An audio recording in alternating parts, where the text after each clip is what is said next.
Samantala, patong-patong na kaso ang isinampa laban sa mga naarestong miyembro umano ng Sulu Sultanate Royal Security Force. Nakatutok si Ian Cruz.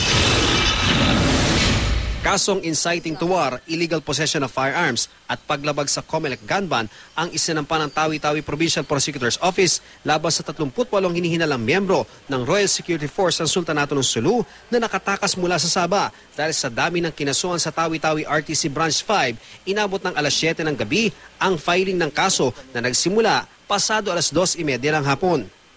Kabilang sa mga kinasuhan ang ilang may rangong Major General sa Royal Security Force tulad ni na Ernesto Sambas at Eddie Edris. Posible silang makapagpiyansa ng mula 24,000 pesos hanggang 80,000 pesos, depende sa kanilang kaso.